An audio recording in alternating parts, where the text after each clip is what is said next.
Hey, everybody, and welcome to the very first episode of the Everyman Show with me, David. Let me tell you a little bit first of why I started this show.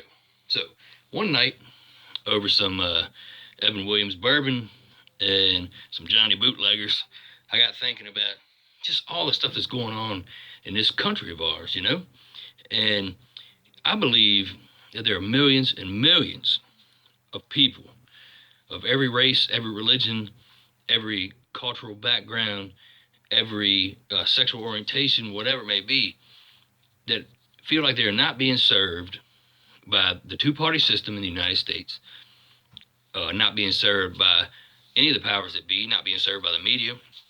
I think a lot of people, unfortunately, have just kind of washed their hands of a lot of things. And that's kind of how I felt. And started to feel kind of alone about it. And I said, you know what? I think there's millions of people that feel this way. Just look at the number of people who don't vote, right? Whenever there's an election year and they say, oh, voter turnout's 40% or whatever. They're like, wow, this is so high. That means there's a lot of people that are not voting. And I think it's because they just don't care anymore. I mean, why should they when you look at the candidates that we're given to choose from? And the idea of this show is to kind of give you an everyman perspective because I feel like there's a lot of people that feel the way I do. And this is an opportunity for us to talk about those things just straight out from the everyman perspective. And you know what? I can promise you this. You may like what I say, you may not like what I say, but I'm going to shoot it to you straight because that's what America needs right now is to be the straight talk, right? And here's the thing, though. If anything I say offends you, I don't mean to do that, but maybe it just hits a little close to home for you. And there's so much going on right now in this country, man. With there's always the political thing going on. You've got the riots happening. Just so many terrible things happening right now. There's a lot we could talk about. But what I want to talk about in this first episode is the state of the two-party system in the United States of America in 2020. Folks, we are in a bad way. And I'm just going to tell you what I'm sick of, okay? A little bit of background about myself, first of all. So I was a person who, most of my life, or at least half of my life, was a dedicated Republican because I kind of grew up in a household where my father worked for the Department of Defense. And, we just always thought that the Republicans were the better way to go. And I always stood for the things that the Republican Party supposedly stood for. Things like individual liberty, limited government interference, law and order as long as that law was just. Because on the underflip of that, it's about liberty and justice, right? Doing the right thing. And what I found as I got older is that the people in the Republican Party weren't living by those principles, even though they still like to run on them because they know they can get votes that way. And I'm looking at where we're at right now in 2020. And every day when you go on Facebook or you go on social media, it's just nothing but everybody's fighting and arguing and just saying terrible things to each other. And, there's people that are willing to say things about their own family and fight their own family, not talk to their own family because of how somebody votes or does whatever. And I'm here to tell you the point of this show is that they all suck. Okay? They all suck. None of them care about you. The Democrats don't care about you. The Republicans don't care about you. Okay? So that's what I'm trying to say. Now, how do we fix that? Well, hey, first of all, we have to realize it's a problem and realize where we're at. Okay? But first of all, let me just say the things that have been on my mind. And I know a lot of people feel this way. I kept thinking, how are there so many people that I know that are smart people? They're not stupid. And yet, they spend so much time defending the stupid things that these politicians do and say. Folks, the politicians are winning because they're splitting us, okay? And here's the thing. Let's talk about 2020, all right? We got senile old Joe Biden, which I'm pretty sure the guy probably wets himself a couple times a day, and I don't think he knows how to put his own shoes on at this point, okay? We got that guy. On the other hand, we got the current president, Donald Trump. Now, look, folks, and I don't want to piss somebody off or upset somebody, but this guy is an idiot. We know this, okay? But what I hated, but you know what? I would much rather if somebody just said to me, you know what? I think that guy's an idiot, but I'm going to vote for him because I don't want to vote for the other guy. Now, I may say you're misled a little bit, and I may not agree with your tactic, but you know what? I respect that.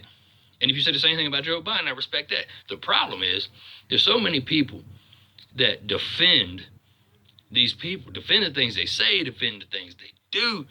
And what I'll say first off, let me tell you, man, all the Biden people, listen, if you really feel that he's a good, qualified person for the job, then God bless your heart, right? But if you're one of those people who was on the Me Too train over the last couple of years, and now you're voting for Joe Biden, there's actually been people that go online that have said, oh, I actually believe the allegations against him, but I'm still voting for him because it's so important to get Trump out of office. Well, you know what? Then it ain't that important to you. I got to say, you're inconsistent, and you've lost all credibility on those types of issues. So I don't want to hear you talk about it anymore. Because, man, I tell you, that Me Too thing had a head of steam, and now it just stopped. Done. Which makes you wonder a little bit, right? And then, for the other people, listen, man, for the Trumpers, this Trump cult is getting ridiculous, man.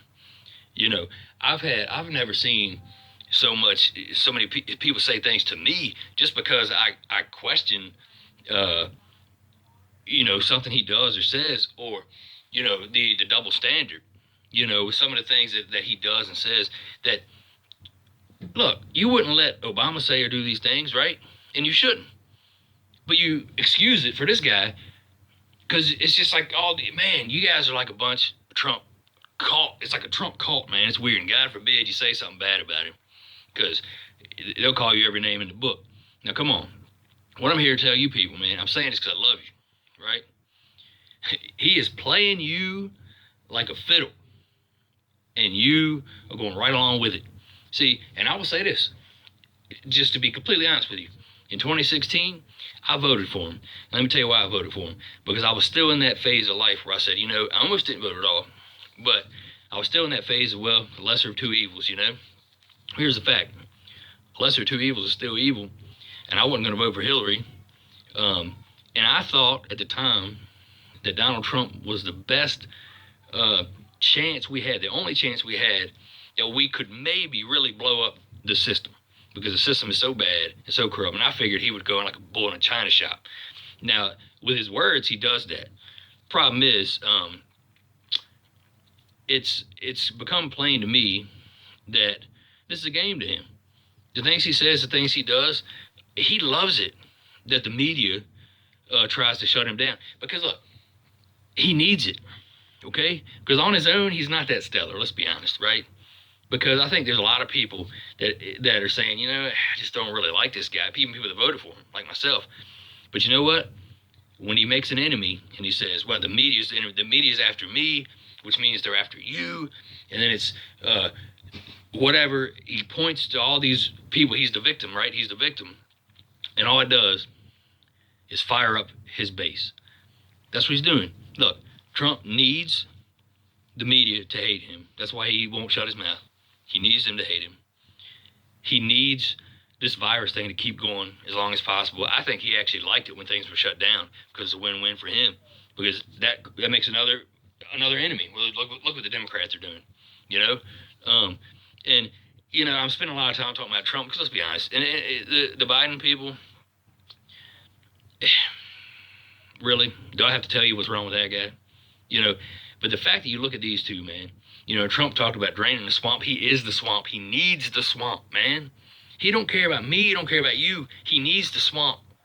Because without the swamp, he's like Superman without Lex Luthor, right? And I'm not comparing him to Superman. And I'm not comparing anyone else to Lex Luthor. I'm just saying, as an analogy. Without Lex Luthor, what is Superman?